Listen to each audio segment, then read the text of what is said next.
ada orang teriak, kenapa tuh namanya bela Islam? Islam kan nggak perlu dibela-bela. Lalu kalau dia baca ayat ini gimana?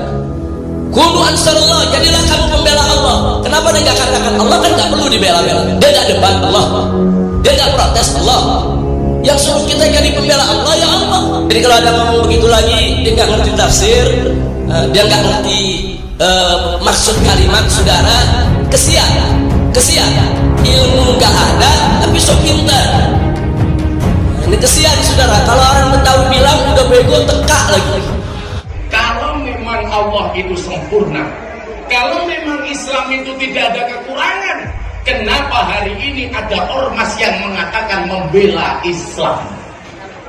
Maka saya jawab, saya tidak setuju dengan ormas yang mengatakan membela Islam. Kenapa? Karena kalau mereka membela Islam, berarti mereka lebih hebat daripada Islam. Maka dia ngawur, apa-apa dibela. Wukuf di Monas, tawafnya di Gelora Bung Karno, subuhan mubeng, lempar jumrahnya Bawaslu, potong rambut tahlilnya di Mabes Polri. Ini namanya bukan kaum muslimin, tetapi kaum monaslimin. Tapi kemenangannya hakiki, kemenangan di akhirat. Tapi kita kan pengen juga kemenangan di dunia, saudara. Nah, itu manusiawi. Maka itu Allah tidak ingkari itu. Allah katakan wa ukhra tuhibbunaha. Ada karunia lain yang kamu semua suka, kata Allah. Apa itu? Nasrum minallah wa fathun qarib. Yaitu pertolongan dari Allah dan kemenangan yang dekat. Nah, kemudian apa Allah janji? Wa basyiril mu'minin. Itu beri kabar gembira kepada orang-orang beriman. Allah akan kasih kemenangan yang dekat. Allah kasih. Jadi janji Allah di sini bukan hanya kemenangan akhirat yang Allah akan berikan kepada orang-orang yang beriman. Kemenangan dunia Allah juga akan berikan. Tapi dengan syarat mereka betul-betul beriman kepada Allah. Makanya berita ini kabar gembira untuk mukminin. Wa basyiril mukminin. Berikan kabar gembira kepada orang-orang yang beriman. Nah, saudara. Nah, terus caranya bagaimana kalau kita ingin menang kelihatan di dunia ini nyata? Ada syarat. Syaratnya saudara di ayat ke-14. Apa Allah nyatakan? Ya ayyuhalladzina amanu kunu ansarallah. Hei orang-orang yang beriman, jadilah kamu pembela-pembela Allah. Jadilah kamu penolong-penolong Allah. Allah nggak butuh dibela, Allah nggak butuh ditolong. Lalu apa maksud di sini menjadi pembela Allah, menjadi penolong Allah, pembela agamanya, pembela syariatnya, pembela aturannya, penegak hukumnya. Ini Allah yang perintahkan. Jadi kalau kita nggak mau terjun menjadi pembela-pembela Allah, sulit mendapat kemenangan yang nyata di dunia, saudara. Jadi kalau ingin mendapatkan kemenangan di dunia juga, di akhirat juga, ini syaratnya. Terjun ke lapangan, kunu ansarullah, jadilah pembela-pembela Allah. Nah, jadi bukan di sini disuruh kunu ansarullah, jadi pembela-pembela Allah. Jadi bukan sekedar kita disuruh sholat, zikir, puasa, bukan sekedar itu. Ada yang lain. Jadi pembela Allah. Bela. Kalau ada Allah dihina, Nabi dihina, Islam dihina, Quran dihina, turun bela. Bela dengan lisanmu, bela dengan tanganmu, bela dengan badanmu, bela dengan harokatmu, bela dengan segala kemampuanmu yang ada. Kalau ini dilakukan, baru Allah berikan kemenangan yang nyata, ya ikhwan. Nah, kalau Allah dihina, diam. Nabi dihina, diam. Quran dihina, diam. Bagaimana kemenangan nyata mau diberikan di dunia ini? Nggak bisa. Jadi ada urutannya, saudara. Kita lihat.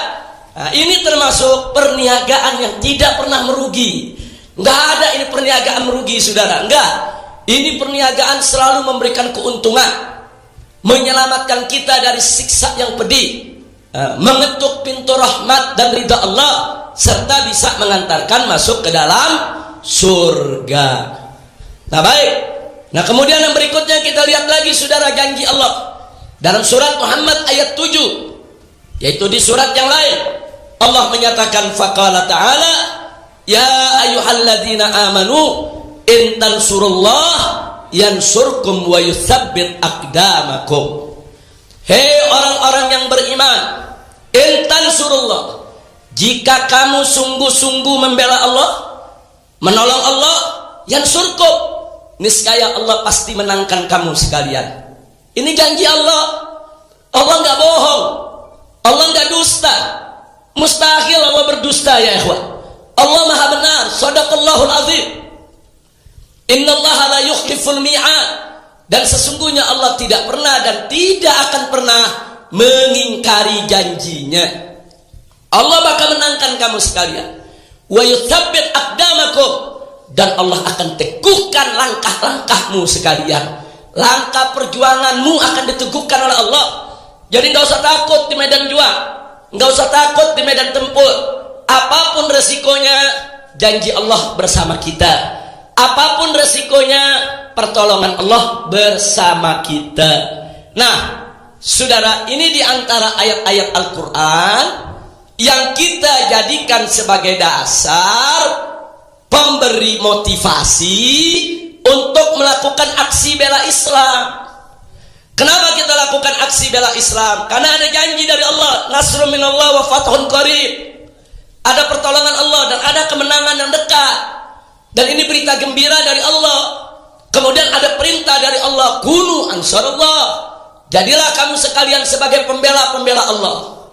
Nah, makanya kan lucu, ada orang teriak, kenapa tuh namanya bela Islam? Islam kan gak perlu dibela-bela. Lalu kalau dia baca ayat ini gimana? Kunu ansarullah, jadilah kamu pembela Allah. Kenapa dia nggak katakan Allah kan nggak perlu dibela-bela? Dia nggak debat Allah, dia nggak protes Allah. Yang suruh kita jadi pembela Allah ya Allah. Allah yang memerintahkan kita jadi pembela Allah, penolong Allah, saudara. Nah, apa yang dimaksud dengan membela Allah? Allah kan nggak butuh dibela. Innallaha ghaniyyun 'anil 'alamin. Allah maha kaya, Allah nggak butuh dengan semesta alam, saudara. Nah, sepakat ulama yang dimaksud membela Allah di sini menegakkan agamanya, mengamalkan hukumnya, membela daripada kesucian kitab sucinya, membela nabinya, menegakkan daripada syariatnya, saudara. Jadi yang namanya bela Allah itu ya bela Islam, ya bela Quran, saudara, ya bela syariat, ya bela agama. Itu semua masuk dalam pengertian kunu ansarullah. Jadi kalau ada ngomong begitu lagi, dia nggak ngerti tafsir, dia nggak ngerti maksud kalimat, saudara, kesian, ilmu nggak ada, tapi sok pintar. Nah, ini kesian, saudara. Kalau orang Betawi bilang udah bego, teka lagi. Jangan pakai protes, oh nggak perlu bela-bela Islam, nggak perlu bela-bela Allah nggak perlu dibela. Yang bilang Allah perlu dibela siapa? Justru yang suruh bela Allah ya Allah. Baca Al-Quran, suruh buka surat As-Saff, dia nggak pernah ngaji kali. Suruh baca, saudara. Nah, ini yang perlu kita ingatkan. Kira-kira sampai di sini jelas tidak? Paham tidak? Jadi ini dasar kita. Kenapa kita aksi bela Islam? Kenapa kita turun? Kenapa kita suarakan? Terus ada yang bertanya, apa demo ada di zaman Nabi?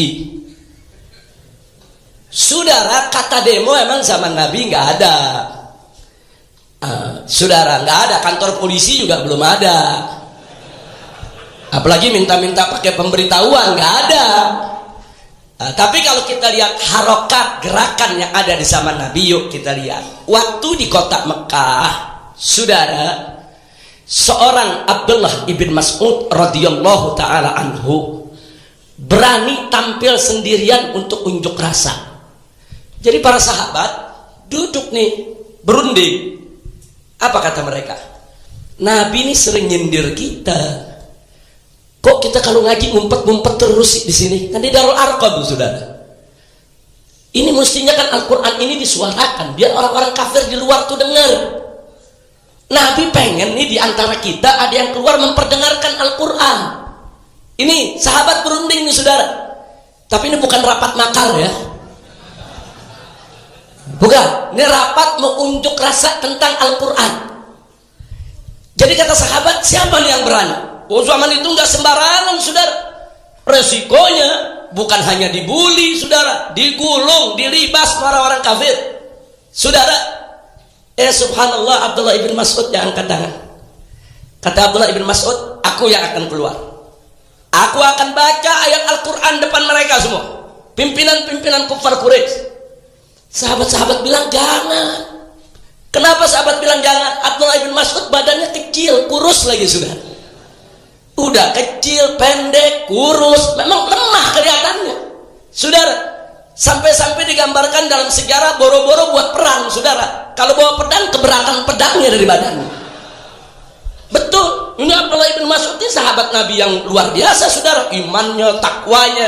Tapi dari segi penampilan fisik kelihatannya lemah. Tapi dia yang berani, saya yang maju. Saya yang akan bacakan Al-Quran depan mereka. Dan betul-betul dilakukan. Beliau keluar. Ini untuk rasa, saudara. Cuma namanya bukan demo. Demo kan baru sekarang tuh bahasa. Keluar. Kemana begitu keluar? Di Paranen. Di mana tuh pemimpin-pemimpin kafir Quraisy kumpul? Dia cari tempat kumpul. Pemimpin kafir Quraisy itu kan yang mimpin kota Mekah saat itu. Mereka kan penguasanya. Mereka kan pemerintahnya, saudara. Begitu sampai depan Ka'bah, ini orang-orang kafir Quraisy lagi kumpul, saudara, di situ. Apa yang dilakukan Abdullah ibn Mas'ud? Abdullah ibn Mas'ud, saudara, berdiri depan mereka sambil berjalan, saudara, membaca surat Ar-Rahman. Bismillahirrahmanirrahim. Ar-Rahman. Beliau baca Ar-Rahman. Itu orang-orang kafir, saudara, begitu lihat baca surat Ar-Rahman, mereka dengar, ini orang baca apa nih? Coba dengerin. Begitu semua dengar, wah, ini yang dibaca ajaran Muhammad nih. Ini yang dibaca ajaran Muhammad. Marah mereka semua, dipukuli, saudara. Abdullah ibn Mas'ud ditarik, dibanting, ditendang, tapi beliau enggak berhenti. Sambil dipukulin terus baca Ar-Rahman, sudah. Saya mau tanya, ini untuk rasanya dahsyat gak ini? Sendirian. Beliau unjuk rasa untuk menunjukkan kepada orang kafir, ini Quran. Ini firman Allah. Ini firman kebenaran. Siapa yang melarang saya untuk baca? Beliau baca terus, dipukuli terus, saudara, sampai berdarah-darah, sampai bengkak-bengkak, lebam-lebam. Beliau punya muka, saudara, sampai pingsan. Baru ditinggal oleh orang-orang kafir, digotong oleh kawan-kawannya, saudara. Dibawa ke tempat pertemuan. Apa sahabat-sahabat bilang begitu udah sadar Abdullah ibn Mas'ud? Begitu udah bangun, ya Abdullah, kami bilang apa? Engkau ini nggak punya kekuatan buat melawan. Karena sekarang begini nasibmu. Apa kata Abdullah? Enggak apa-apa. Kalau kalian mau, besok saya ulangi lagi. Subhanallah, saudara. Ini namanya unjuk rasa, idharul haq. Bukan hanya sekadar menunjukkan perasaan, bukan, tapi menunjukkan yang hak. Itu namanya idharul hak. Ya tunjukkan yang hak, ya tunjukkan kalam Allah, saudara. Siapa bilang nggak boleh? Kira-kira jelas tidak? Mirip gak sama demo-demo sekarang? Siapa bilang demo gak ada dalilnya? Makanya baca sejarah yang benar. Saudara, baca sejarah, jangan nyimpulkan dulu, nggak ada. Soal Anda tidak mau demo, nggak apa-apa. Anda tidak suka demo, nggak apa-apa. Tapi jangan langsung mengatakan yang demo itu bid'ah, yang demo itu nggak nyunnah. Zaman Nabi nggak ada yang demo. Dari mana datangnya demo? Membego-begokan umat Islam yang demo. Tunggu dulu, ini yang bego umat Islam atau ente yang nggak baca kitab? Kira-kira jelas tidak? Yang kedua, itu sendirian. Yang kedua, saudara, pernah terjadi kali ini sahabat ingin menunjukkan, saudara, yang lebih demonstratif, yang lebih mencolok, saudara. Akhirnya, saudara, dipimpin oleh paman Nabi Hamzah Ibnu Abdul Muttalib. Ini sahabat-sahabat dikumpulkan di jalanan, mereka bergandeng tangan, saudara. Mereka jalan keliling Mekah, mereka jalan. Mereka baca takbir, baca tahmid, baca tasbih, mereka jalan, saudara. Subhanallah, itu orang-orang kafir marah, mereka cegat, mereka hadang, saudara. Tapi begitu mereka hadang, dilawan oleh Hamzah ibnu Abdul Muttalib. Dan Hamzah jagoan kota Mekah, saudara. Dilawan, mereka mundur, mereka takut melihat Hamzah. Jadi Sayyidina Hamzah bawa, ayo kita kumpulin, jangan ngumpet dulu di Darul Arqam. Ayo kita turun. Kalau kemarin Abdullah ibn Mas'ud sendirian, sekarang kita rame-rame.